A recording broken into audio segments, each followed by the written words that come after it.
好吧？速发部说呢，你们把我们的预算3、4成，等同向诈骗集团投降，我们还要打诈吗？哦，那我们现在那另外呢说呢，这个将来没有办法上网买车票了，哦，然后呢，这个因为呢没有维护，连不上订票网站，所以你不可能买票了哦，而且不能查公车几点到了哦，这都是呢这个被你们删掉预算的结果哈。那另外呢，这媒体人黄阳明就说，这不是以前就可以做吗？没有速发部哦，你没有速发部的时候，很多都可以做啊，表示你这个部会真的没用啊，怎么会现在反而一定要有钱才能做呢？哦，那另外呢，台湾跟马祖近的海缆发生断缆，速发部初判是新线老化，因为本来都是老共的船来破，我本来以为看到哇又来了，他说新线老化，哦，所以呢要启动备援方案，可能就是不用线了，可能用微波，用其他的东西了哈。那这个说呢，最快2月可以修复，哦，现在1月到2月1个月哈，今年断了10次，也没有看到这个政府出面哈，所以民众党的立委林义君说，速发部其心可疑，你这什么意思？很奇怪，以前都不讲话。NCC 也说，因为他被删了预算了，所以他的什么 iPhone 17啦、Switch 2啦，哦，新的3C 产品都没有办法上市了哈。黄国昌说：“那你好吗？媒体现在都在造谣，说蓝白乱删预算，媒体造谣。那比如说国手哦，说他们大砍国手遗训预算是没有删呢，那你 NCC 都沉睡了，你不会出来干涉吗？假新闻你不会讲话吗？我们看一下，这个很多年轻人，当然。”包括我这种年纪也有了哈，有时候会下载游戏来玩一玩。游戏分级也是速发部辅导业务一环，但部长看着新年度的预算，不禁感慨，摊开预算有86.59亿元，遭在野删减4成，约35.82亿元，其中速发部本部的国外旅费更是全部都没了。那是不是叫我们举手投降，跟诈骗集团说好了，那我以后我没有新的技术防你，你就来打吧。但实际会有哪些影响？速发部次长提及跟民生有关的，先点预算遭砍，不能网络报税。不过2011年其实就可以线上，但是前部长唐凤上任后更便利，可以直接手机申报。也提到会影响买台铁车票，不过2014年台铁就有 APP， 更何况还称网络查询公车时刻也无法，引起各界舆论炸锅，是警告还是恐吓呢？加密的凭证都是我们在处理。你把这个钱砍掉以后，把这个都没有的话，那这个直接审网路就不通嘛，就没办法维运嘛。在野党在砍预算的时候，也没有好好了解。黄奕南解释清楚，凡只在删预算，没在看。而同样也受冲击的还有 NCC 业务费7517万，被删减3700万元，冻结10%。NCC 代理主委更说，会影响今年新款的 iPhone 17以及任天堂发售时程。以台湾来说是非常普及的，对，所以说影响的话，一定是会对大家，就是有游戏机的群众来说，一定是会受到影响的。游戏玩家自然紧张，但去年 NCC 也以同一权说 iPhone 16无法开卖，却还是如期上市了。之所以这一次在讲 iPhone 17的事情，是因为那个他把我的业务费删到这1块钱，所以这个是2件完全不同的事情，不是说我们要去请了。预算被砍，提人民有感议题，各部会想方设法拿回主导权。来，国长到底怎么回事？你删了他多少预算？我想哈，第一个我先讲 NCC 了。NCC 你到现在只剩下3个委员、4个委员，你该提名你不提名，业务都没有。好，现在所有的陈情书总共加起来检举案哦，1000多案，没有1案解决，就代表什么？你们一天到晚就是骗老百姓，什么 iPhone 啊或者什么，其实根本不是这样。有3个委员，你们这个叫做例行法定例行的工作，你就可以做的，怎么一定推给什么 iPhone 不能上线等等这些恐吓老百姓，又是造谣一桩。另外一个那个数位部，一问三不知，黄部长，我们一直要你解释，我们没有一开始就删你预算哦，没有哦。没有一个人可来解释的，可是解释的像那个卫福部，人家一条一条解释，到最后他删的最少啊。对啊。可是所有的部长、所有的首长，你们有没有来解释？没有。问你们，你们也不讲。所以我常讲啊，不沟通、不说明、不解释，那你叫人家怎么给你预算？好，那你很简单，订车票，刚才已经讲得很清楚啊，18年前人家都可以订车票，你们成立刚2年呐，啊，你是在骗蟑螂？听听的，有当现在政府在讲这个，听听的，政府有没有避讳，你知道吗？另外，数发部为什么你会被砍得东倒西歪？第一，你们2个署长都讲不清楚，所有案子里面99.9%通通都是委办，没有一件是你们做的啊！委办要委办谁？特定对象，你们也不敢讲，那不敢讲被删是多好呢。看来委员们3预算3的一肚子火啊！不过 NCC 我觉得你们之间也可以放话，是哦，就是说赖清德根本不想要 NCC，是啊，他实际上是不想要，否则的话为什么不提名呢？对，是啊，委员是不提名，对，你摆着不提名不是很奇怪？你赶快提名提出来啊，跟这个蓝白沟通一下，哪些委员大家认同的就提出来嘛。NCC 删的很少，好，因为 NCC 因为它预算不大，所以它的业务费7000多万，我们把它删成为1半。对，因为等你提名以后再来运作嘛，反正你现在 NCC 你也不作为嘛。来，这个佩强，我跟国生委员，我们2个是交通委员会，所以我们在审的时候，我们现在这个第1轮的审查案都还在这边，甚至其实我有点很生气的地方是，其实这些案子有些是会撤案，或有些案子我们不会提。那撤案的案子，现在我们就发现说，有人把撤案的案子拿出去造谣，说我们删了什么东西。那基本上这就是已经被撤案了啊！那为什么你还可以拿过去的资料，明明不存在的资料拿去做造谣呢？这是我们觉得，我觉得 NCC 这件事情，其实经过这一次之后，其实应该要暴增，而且 NCC 应该每一个案都要去查，到底什么是假新闻。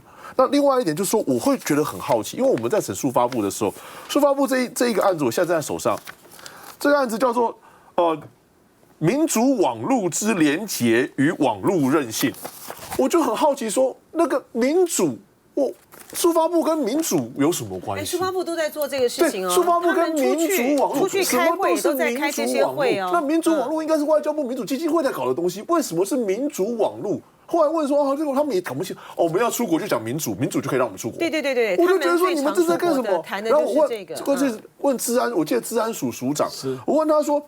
那你们说网络，因为我看到好多强化网络韧性，里面我记得治安署的300亿的预算里面有200亿有关网络韧性。那我问他说 ，OK， 那你说什么网络韧性、国防韧性可以打仗？那你跟我讲说你们这个网络韧性你们做了些什么？这个其实不是我们的业务，这是我们跟内政部、跟经管会、跟国科会的好几个业务顺在一起，所以我们只是一部分，实际做什么我们其实也不清楚。你要问经管会。我说你们不清楚，我们编这预算干什么？你们自己都解释不清楚，那我们怎么可能编这个预算？你不能只是因为看到韧性跟民主就开绿灯，说这个预算一定要给你过。那谁跟你们讲说民主跟韧性就一定要过预算的？世界上编预算没有这种道理。我们编预算都是很严格、监督、专业审查，因为每一笔都是亿的预算。那变成是说，甚至有一笔最明显就是这一笔啦。我说这一笔因为委办，因为这边也是委办费3300万，那为什么？就是因为建立全民数位韧性，连结民主网络之第一节，民主网络之连结与创新。我完全听不懂这速发部在讲什么。然后就说因为我们查出来，在113里面有一项预算是2.8亿预算，到113年5月，也就是5月的时候，执行率到8.72。那你要提供执行计划，实现必要性。然后我说提出来的时候，他们说委员我们不知道，我回去查给你好不好？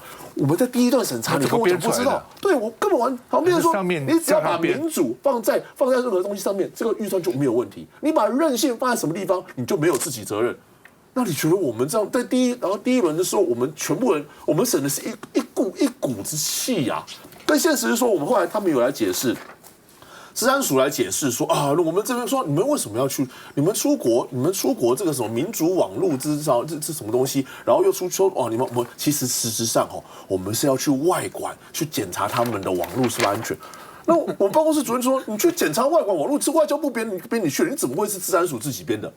所以这一堆的浮编，你知道一堆的浮编。比如说我们现在遇到说考我们4成。老实讲，速发部我认识这刚刚有讲到那个体育署的经费多出来36%嘛，很有可能我们因为很有可能今年运动发展部要编列，我那时候就直接提议说，应该比照地方政府，你多一个部会，你就要少一个部会，你既然多个运动发展部，麻烦你速发部要砍掉。这才是合理的嘛，没有道理说地方政府，如果你要多一个观光处，那你的那个综合发展处还是那个研考会就要砍掉，那这样才合理啊！你不能就是多一个部会多几百人在里面，然后一天到晚之前吃空饷啊！我甚至我严重怀疑说，速发部、资通署跟那个治安署里面这么多人，到底哪一个人会写拍档，会写程式给我们看？那哪一个人真正有是在做治安的？所以说，这就是我觉得我很不舒服，对速发部很不舒服的地方啊。不过是这样，这委员都审的这个头昏脑胀了哈，这个一般的民众呢就更不容易理解了。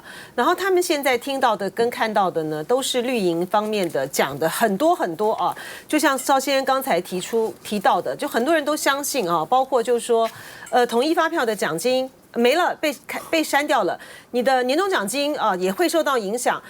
很多老人家那个年底这个可以得到的津贴呢也都没了啊，就类似像这种东西，我觉得国民党都应该要有系统性的啊去监看绿营媒体的这个政论节目，他们怎么胡说八道的哈，要把它制作短影音，然后条列式的呢制作图卡，然后在社群网站上面呢去散布，因为这个的影响性呢非常非常的大。比如说这个统一发票的奖金，它是法定预算，它根本不可能删啊，营业3%。对，然后那个外交部呢就说啊不得了了，你们这样的业务呢费被删了之后呢，中南部没有护照，我们的护照发不出来了。照道理说哈，如果说你护照发不出来的话，你的那个就是大家都发不出来，不是吗？怎么会是说南部的发不出来，你必须要到北部来，那北部就可以拿到？这又再去制造那种阶级和那个南北差异。而且呢，他现在外交部的讲法是说，我们现在有多少的空白护照做准备哈，然后你那个删除了这个预算之后呢，我们就没有办法再加印了，这就是乱扯。我们的护照呢是要付钱的，我们一本护照是1300块。你看那本书，那本小小的护照成本100块都不到。是，那他原先准备那个空白的护照，他本来就是在这个印制新护照的时候的准备嘛，你就再加印就对了。当然会有预算之印啊。还有今天呢，潘孟安秘书长呢就已经发了新闻稿说抱歉，因为我们国务机要费呢被删掉了哈，所以说3节奖金发不出来了，乱讲。第一个，国务机要费呢3000万，它是减列了1000万，冻结2000万，它并没有完全删掉。第二个，发的这个3节奖金是去年的预算通过的，并不是今年的这个预算，而且冻结的预算它还是有可能解冻的啊。可是现在呢，民进党的这个政府这些的部会呢，都把冻结的就直接当做预算，国民党一定要好好因应。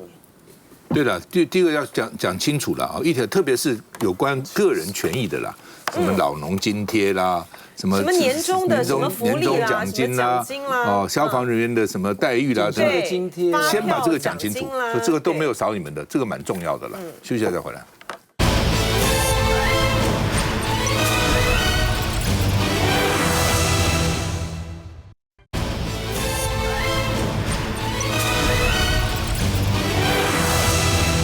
好不好？总统府就说赖清德说呢，你现在砍我2000亿的预算呢，对政府的影响史无前例，从来没这么多哈。但是蔡英文的时候就是2兆9啊，马英九给蔡英文的时候才1兆9啊，哦，那你现在搞到3兆1啊，删了你2000亿，还有2兆9，将近3兆，比赖清德的时候还高啊。那比那个蔡英文的时候还高啊。那蔡英文能做什么，赖清德不能做呢？不是很奇怪吗？好吧，这个而且呢，蔡英文的时候还剩，那些钱都还没用完哦。总统府说呢，这个业务费攸关他们的命脉哦，所以呢，这个黄国昌说没有瘫痪国家，你们是骗人，你们讲他骗人，他讲你们骗人哦。那另外呢，总统府内部有一个信，说给总统府了，给员工、军警、弱势的春节礼金礼盒都没有了，你们要怪就怪蓝白好了哈。那国民党就说你公关费可以留用啊，你是欺负基层嘛，你故意找我们麻烦。其实预算没有了，还可以用预备金啊。预算没有，第一个还可以留用，对啊。主计长有30%可以在里面留用哦，就是我这个钱没有了，我那个钱可以来补这个钱啊。那么这是一个啊，比如说这个奖金、礼金，过年过节可能送一点礼金没有，那你有公关费嘛，可以留用。留用如果不够的话呢，可以用预备金。预备金不行的话，政府这个机关还可以编特别预算，所以它有一道的这个程序了哈。而且我就讲过嘛，你删掉的钱也是回行政院去啊，不是删掉的钱给民主党、给国民党，还是在你行政院手里嘛。你就要编特别预算什么，就用那个钱来编好了，怎么不行编呢？哦，并不是删掉钱给在野党啊，哦。那另外呢，这个因为蓝白原来说我们只删3%了哦，那就是不算台电的1000亿了。那卓荣泰就说什么3%、16%哦，哪有3%、16%哦？那而且说你们为什么要情绪性报复？你们是报复我们啊？哦，那另外呢，这个国民党就说你是玩弄数字骗人呐，那边吵哈。那李彦秀就说呢，这个哭天抢地，你到底演哪一出了哈？那另外呢，这个行政院要提复议。所以没办法接受，一定要提复议啊！王宏伟说你提啊，谢长廷当时也提复议，结果没有通过以后就下台。你卓荣泰要下台吗？看一下。还会有其他救济方式吗？谢谢，大家一起努力。行政院长卓荣泰点了头，神情凝重，因为总预算3读通过，删减6.6%，约2075亿元，看来不排除要提出复议。但在野党喊话比去年增加2.56%。卓荣泰当时还是谢长廷的秘书长哦。如果谢长廷做得到，请问卓荣泰做不做得到？国民党团准备图卡展开辟谣，但另一头民进党团总召柯建铭喊呛总预算绝对不会送出立院。总预算是算多少，连国民党都不知道。我相信立委也算不出来，这总预算可以送入总统府吗？总统发文指这是史无前例影响，要在野党好好思考。总统府秘书长潘孟安在府内网发出一封给同仁的致歉信，因为国无及药费全遭删除与冻结，原定今年发放的春节礼金礼盒没有裁员之应，因此全部取消。来，嘉宇。确实，这次总预算删减幅度真的非常的大。如果以113年度总共只删299亿，今年删了2075亿，是将近6倍。那如果冻结的预算2600亿加起来是过去的20倍，所以总共我们赖总统今天也在脸书上讲，整个政府被冻结加删减的高达35%，任何一个机关都会因为这样而没有办法运作，而且很大一部分刚刚讲的农业部业务费，林思明委员提出删减到1元，那你业务费都给人家删到1元，那劳动津贴当然就发不出来啦。没有公务员没有办法办公，怎么去发劳动津贴呢？对，所以其实这些都会环环相扣啦。就是说，我们的预算跟百工百业都有相关。那这次预算为什么会审查引起这么大的争议？就是因为删的过程中，一会又撤案，表决完了又撤案，然后呢，这个原本公示的23亿，虽然后来变成2300万，可是过程中陈玉珍委员去跟其他的导演或文化人这边针锋相对等等，是罕见的可以看到，包括文化人、音乐人、消防员几乎各行各业、体育人都几乎出来抗议，对于这个整个预算审查都认为影响非常的大，所以代表说国民党在删减预算的过程确实没有办法好好的说明，也让人民觉得说质疑这个预算删减的合理性。更何况很多人觉得说自己的生计或者自己的预算受到影响的时候，当然会出来反弹哦。所以我觉得国民党在整个删减的预算如果没有去考量到人民的需求，而是为删而删，当然会引起像现在这么大的反弹跟争议。刘元之，我觉得行政院如果说预算有被删不合理的话，就讲哪一项出来，然后不要造谣。我就举一个例子嘛，譬如说他们有一个行政院联合服务中心的预算被删了，删的理由是什么？是因为这些中心都变成民进党的南部其他没有嘛，都变成民进党庄脚嘛，或者是落选的立委嘛，在那边顾庄用的，好被删了。被删之后，他有没有出来辩护说你把我删了之后我无法运作，或无法运作之后会造成什么负面影响？他没有，他去造谣，他说什么？民进党立委说联合服务中心被删之后呢，中南部的人办护照就要北部去办了啦。我请问一下，行政院联合中心跟办护照什么关系？办护照是外交部领事中心，好不好？中南部是领务局，跟联合中心有什么关系？因为他讲不出来，他被删以后有什么影响，他就造谣说跟护照有关。那当然，我觉得大家提醒的都没有问题，就是说我们要及时的反应。可是那个造谣的速度比我们反应的速度快很多，因为我们不会知道说连这个都要造谣，你不是你的业务，你也可以拿出来讲，不是，所以但我们现在也有成立一个网站，就是大家只要一看到或者是哪里听到，马上做图卡就放在我们那个网站去做即时澄清。那我觉得民进党也很悲哀，就是说他们真的无法辩护自己的预算，像刚刚我们讲那个体育署，他没有办法解释说，为什么高官们就非要什么出国就一定要做商务舱？为什么一定要这样？他为什么解释这件事情？所以怎么办呢？就硬扯球员，就说哎呀，国外旅费被删了多少，球员就会受影响。可是球员不会受影响，因为球员的出国的钱是另外的钱嘛，所以他们就一直这样不断张冠李戴，然后去故意去煽动一些好像人民比较有感的东西，可是那些东西都没有煽。所以我觉得行政院，我觉得着重在于比较勤的啦。你认为哪一笔钱真的你觉得删不对，你讲出来。你真的讲那个针对那个内容来讲，然后我再说，我觉得那个民进党都一直说啊，这过程当这次预算多出招，那你要不要柯建铭？因为我问了资深的立委，他们都讲说，在第2轮大家会提很多案子，重点在朝野协商。以前朝野协商，大家会找部会来，然后每一案仔细讨论。如果说部会觉得这个如果有困难或怎样，就撤案，不会说拿这么多案子到那个院会去表决。那这一次因为每一次朝野协商，柯建铭都看从盘古开天、女娲补天，扯东扯西，扯了1-2个小时都没有讲重点，然后不了了之。那怎么办呢？你只好把这几百案你全部拿到院会去表决，才会表到凌晨。但重点是，所有不在台湾的，所有除了扣掉那些出国的委员之外，所有在台湾的委员，那一天通通都一直表决到凌晨，只有一个人回家睡大觉，谁？就是柯建铭，就是他不让大家朝野协商，然后结果自己也不来开会，回家睡觉。那可以去问柯建铭啊。然后这个我觉得他们现在其实柯建铭的心里是想什么？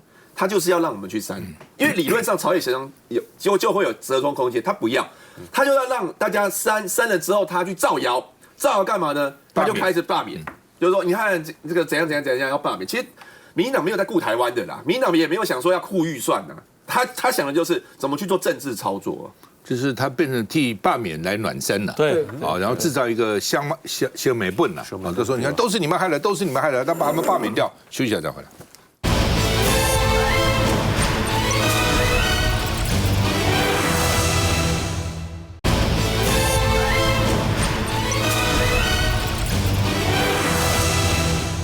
好，民进党呢，这个我在看了，柯建铭之所以协调的时候不协调。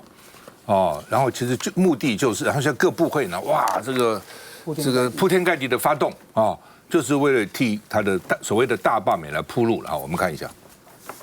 罢旧必须守护台湾。由曹兴诚领军，结合全台罢蓝委的反共护台志工联盟正式成立，其中网红巴总跟昔日罢韩4君子的领衔人陈冠荣也来助阵。今天看到的国会乱象啊，在中共眼里面啊，一点都不乱，这应该是他们精心策划、按部就班，利用国民党来弱化台湾的统战的成果，不是要帮民进党争回国会的多数权。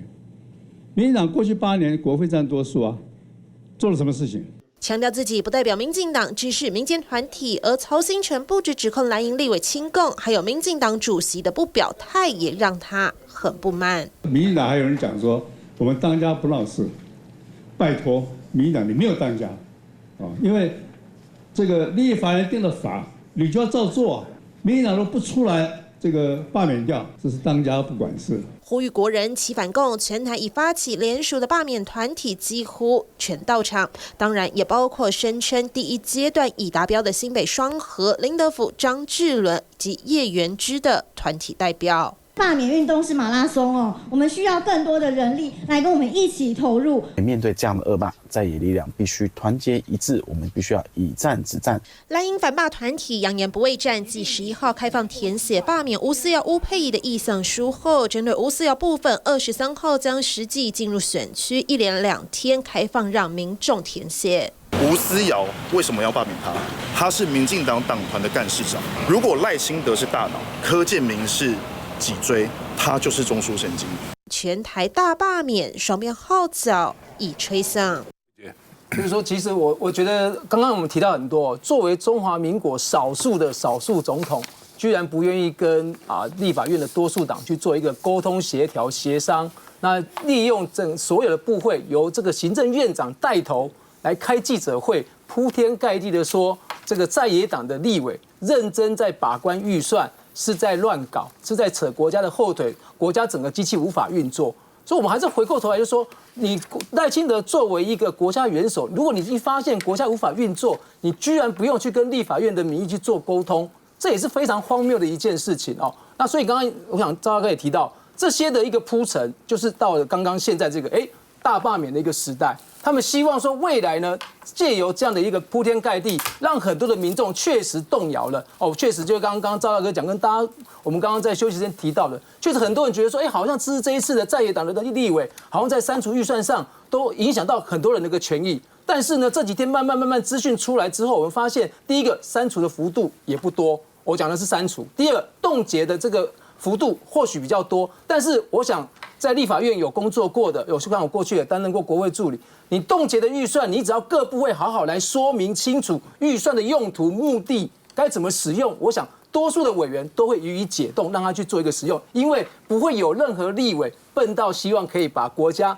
瘫痪无法运作嘛，因为每个人都还要再去选连任嘛。我如果会退一步讲，我把它这个瘫痪到国家无法运作，我怎么选连任呢？所以我觉得这些都是民进党不管是带头造谣讹语的一个方式哦。所以我还是要奉劝，我觉得民进党政府应该好好回到这个基本盘的面向，就是说，你应该好好面对现在多数的民意，大家多数民意的面向是什么？那针对这些立委的一些提议的要求，应该好好去沟通说明了解。就像刚刚国成委员讲，有些单位连来说明都不说明，沟通不沟通，然后就把冻结加删除变成说我们在预算卡民众的这些所有的福利，我觉得真的确实对在野党认真把关预算的委员是非常不公平的。基本上了就是说立委删就是删了啦，冻结就是没删啦。其实基本上冻结就是将来让你恢复嘛，就这么简单，否则我要删我就把你删掉了嘛那民进党现在把冻结也说你删了它了那在基隆说要罢免林佩祥我接受挑战。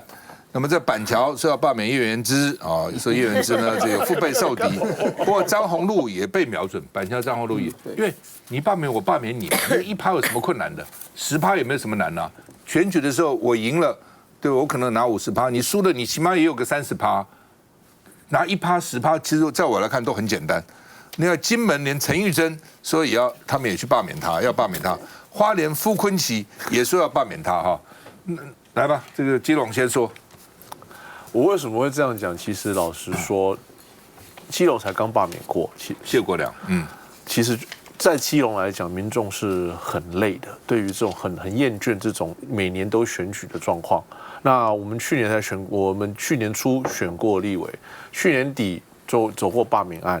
那今年再选一次，那其实当初我记得我们修这个选罢法很重要的一块，就是不希望每年都有选举，后来变成2年地方选举，2年中央选举。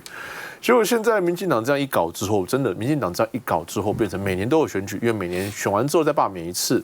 那我为什么说接受挑战？因为我认为说公民的权利有关罢免这一块，既然宪法讲是公民的权利，我们尊重宪法，但是不是拿来做政治恶意斗争的。在国良的案子上面，我们就可以看到说，强行去操作所谓的激起仇恨值来讲，最后面还是会失败的，因为民众最后面会反扑，最后面民意是会反扑，最后面会回到本质这个人做的怎么样。但是说真的，如果本质他的这个民意代表也好，民选首长也好，本质是有缺陷的，那自己回应也是糟糕的，那会不会被罢免？几率就高了。所以说我个人认为说，我还是不赞成任何形式的罢免，跟我去年遇到罢良案的状况是一样的。但是现在变成是说，当全面大罢免时代来临、大造谣时代来临、大撒谎时代来临、大情勒时代来临的时候，不是只有民进党的支持者会被激起来，国民党的支持者也会有一股气，在民众党的支持者也会有一股气，不然邓高基的时候不会升到3万人、5万人，我们在现场，变成说，所以我们看到是说，大家如果都有这股气的时候，最后面倒霉的是谁？是中华民国。去年韩国瑜院长跟我们吃饭的时候，我们就聊到这一块。我说，大罢免潮如果来了，我们只能打完这一仗之后，再去想去修合法、修选罢法。院长就旁边就跟我讲，我就坐在这边，院长坐在这边，他说：“佩霞，这样对中华民国不好。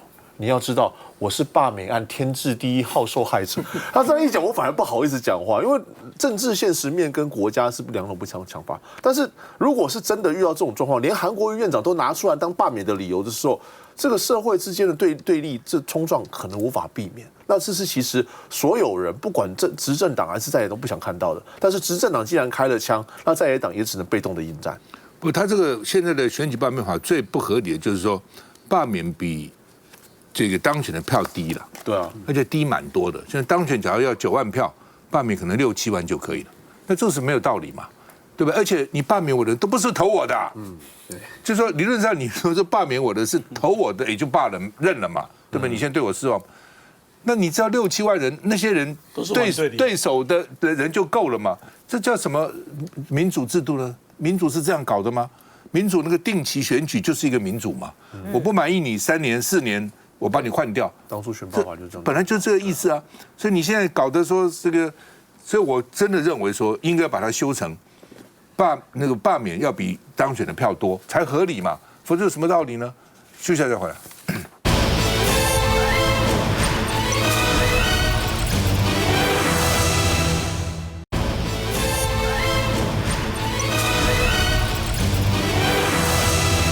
好，大罢免潮啊！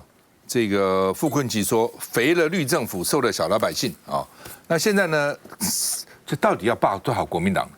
柯建铭喊41个，那这边又说有35个国民党委员啊，那公民团体提出来的。那民进党锁定4个人啊，这个吴思瑶，这个国民党锁定绿的4个人，吴思瑶、吴沛忆、王定宇。另外好像左营那个也被锁定，另外就绿人喊2个原住民呢。所以加起来可能就6个，还不止4个哦。那么这个黄李锦如台北市党部主委很有企图心，一定要反制，说先锁定双吴，因为是区域啦，台北市的区域里先锁定这个吴思瑶跟吴沛忆啊。那所以吴思瑶、吴沛忆也很紧张，现在被锁定其实都很麻烦，因为你总要防御，你不能说我老神在的都不管嘛，对不对？所以你还是要去辩论啊，你还是要去这个动员啊。那吴思瑶、吴沛忆就赶快抢挂看板，拼认同哦，好像吴思瑶是吧？还把那个后面写他的政见呢，写一大堆，春联后面写政见哈。赖世宝说：“好，你们罢免擒贼要打这个打蛇打7寸，怎么样罢免立委？就罢免总统。不过罢免总统比较麻烦，是还要修宪了。我本来以为是要修总统、副总统选罢法，因为总统、副总统选罢法第70条写这个，后来知道他从宪法来的。修宪就比较麻烦哈。否则如果只是选罢法，我就修选罢法嘛。立委现在这个蓝白也够过半嘛哈。那另外呢，王宏威就说哈，侧翼现在都吃香喝辣，政府预算很多，所以呢，政府预算用补助之名流入罢免团体。”哦，不是，只是留给什么这个侧翼小编，连罢免团体，他说这个要这个看起来是要文宣啦、大型广告车啦，哦，然后那么多志愿者哈，就是义工等等，那都要花钱的，义工不要吃便当，哦，类似罢免团体怎么会有那么多钱呢？民间团体怎么那么多钱呢？所以他怀疑是政府用补助的名义给民间团体或者公关公司，就流入他们的手里了，哦，就变成这样。那你怎么看？这件事情呢，就说大家不要再去躲在什么民团的背后了哈，反正就是民进党在那边支持，因为柯建铭已经把话讲得非常的白了啊，就是要所有的党籍立委呢，就是设立服务处啊，然后开始呢搜集这联署书，而且呢，因为反正这个选罢法的修正案还没有送出去嘛，好，就是要趁着这个新法上路之前的时候，他还告诉大家说，现在联署很方便。好，都不需要拿出这个身份证，然后抢在这个时间点呢，赶快完成联署。所以这本来就是民进党在背后呢去推动的事情，所以柯总召呢根本就压根没有任何的这个心思，要好好的在预算的时候审查的时候呢，让行政部门跟立法院好好协商。那就是你不管啊，今天呢国民党呢删了多少钱，他们就是会朝着这方向来运作。我觉得这个手段真的非常的卑劣了啊！赖清德呢，他之前的时候他讲过说，民进党在立法院呢，虽然人数输啊，但是呢，论述不能够输。但是我们看到民进党现在呢，他依然没有什么论述啊，他的论述就只有2招，一招就是呢，所有的通通都推给中共，都是中国大陆，你们这些人都是中国大陆呢在指使你们的啊。另外一个呢就是造谣啊，他也不需要什么论述啊，他就没有的事情呢都讲成有，而且就是不断的在恐吓民众。赖清德如果真心诚意的希望朝野有和解的话，他早就该出来讲话了。你现在看到他这样子的惺惺作态，他根本没有意思要和解。他打的算盘是说，我觉得民进党也很清楚的知道了，要罢什么20几个人是不可能的。但是因为现在蓝白加起来在立法院只是脆弱的多数，他有6个他就赢了，对不对？他只要翻出个几个，而且只要有几个指标性的罢免成功的话，民进党就赢了，他在声势上就赢了，就是国民党要争气了，不要让民进党得逞。民进党现在51席嘛，对，那57就过半，对，所以他希望说6席，但是也不是那么容易的。你比如说你罢免成了，那个选区再选不一定是民进党会当选啊，是国民党也会拼啊，对不对？所以在这种情况之下，你说你一定罢掉他，你就会当选吗？虽然他现在挑的选区都是蓝的赢的比较少的，哦，或是有沙卡都的，啊，他认为他们2个加起来赢你。哦，但是那就一定会赢哦。每次选举都不一样的，候选人不同，那个选举结果也不同的，不一定说你罢免掉，你就会那6席通通是你的，哪有这种事？而且你今天如果罢掉国民党6席，他也会罢你啊，因为那个时候气氛吵起来了以后，不是只有你的气氛热烈啊，蓝营的支持者气氛也很热烈啊，对不对？那你有几个也会被罢掉啊，所以你起码要罢掉国民党10个或是8个，那国民党如果罢掉你2、3个。尤其原住民是很危险的、啊，民进党那2个原住民赢一点点而已啊，所以在这种情况之下，你真的有占得了便宜吗？劳民伤财、劳师动众，那目的何在呢？你不如现在就好好沟通嘛，这不是不能沟通嘛，是可以沟通。那你不沟通啊，你就准备打仗，这不是很奇怪吗？全世界没有一个这个执政党是这样干的、啊。来，嘉宇。我觉得罢免是人民的权利啦。目前我看起来，其实大家都还蛮热烈在联署跟响应，尤其是你去地方，都还有主题曲，像叶元之还有阿帕兹啊，还有什么大三元的口号，让我们内湖南港是港湖除锈啊。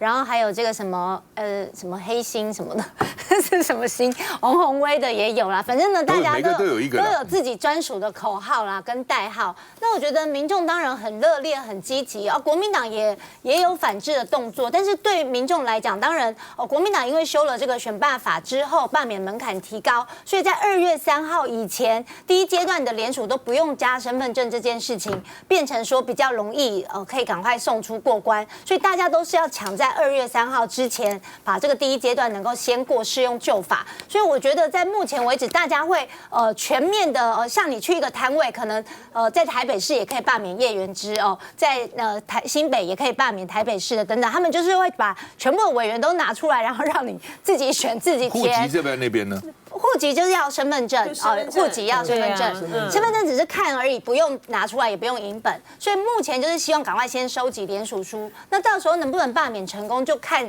当时的氛围等等。所以我觉得这个整个加温的动作一直都在有，但是不是只是绿营的支持者很热烈，我看蓝营的支持者现在也有一些作为，但是只是感觉起来整体的氛围还是以这个罢免国民党立委为主啦。因为民进党比较早发动了。另外加上这次的预算审查啦，在那边点火嘛哈，那其实你那个不管蓝绿啦，真的热情激动还是有，但是那不是大多数啊，大多数还是中间选民啊，所以美丽岛电子报做72%选民是不赞成搞罢免的，选民觉得很烦嘛，好好的，下次我不选他就是了嘛，或者我下次继续选他就是，干嘛这时候罢免呢？国成哈，因为民众党没有区域立委，所以没有会被罢免，你们都是不分区的，那你们态度到底怎样？我们台湾民众党，我们是反对大罢免这个动作了哈，或许柯总召如意算盘哈但是我还是要奉劝你们你会罢人家，人家也会罢你啊，你罢人家过，人家也会罢你们过啦，所以这个叫做什么？刚才赵大哥所讲的劳命伤财，大可不必的。所以你罢你，我跟你讲，这个经费从哪边来？建户爱出嘞。所以我上次只有讲一个，以后要罢免的人缴保证金，罢不过你来出钱，罢过政府来出钱，合理吧？可是被人家骂得要死啊，说这是我公民，为什么我要出钱？但是如果是这样，那每一次罢免都是花政府的钱，罢一个人最少政府要出1000万，罢2个、罢10个就要1亿。另外一个，我是觉得这样了哈，罢免是人民的权利，但是不要成为一个政争的一步棋。最后，我真的还是要奉劝民进党，你未必会赢。所以，如果你要大罢免，我还是鼓励国民党强烈反制，我们绝对支持不要大罢免。不过，国民党因为有人要提修选罢法了哈，把那个门槛加高，你们黄国昌是反对的，那个时候反对了，现在态度有没有改变？我说实在的哈，到现在为止，我们还没有去支持这个案，但是那个严审这个部分，我们是100%支持，但是民调会变哦。我们现在做出来的民调，好像似乎是伯仲之间，但是为什么要加严部分？我们觉得加严是70%的人是赞成的，所以这个要看民调。好，维杰。我觉得我们还是拒绝报复性的罢免啊。其实我觉得民进党应该就是回到刚刚赵哥讲的，赶快去跟在野党去做一个沟通。罢免只是劳民伤财，而且说真的，你罢来罢去只是造成社会的对立、族群的撕裂而已，对大家一点好处都没有。而且呢，就像刚刚赵大哥讲的，其实你可以透过每4年的选举去决定要不要选这个人就好了嘛。而且说真的，才刚过1年。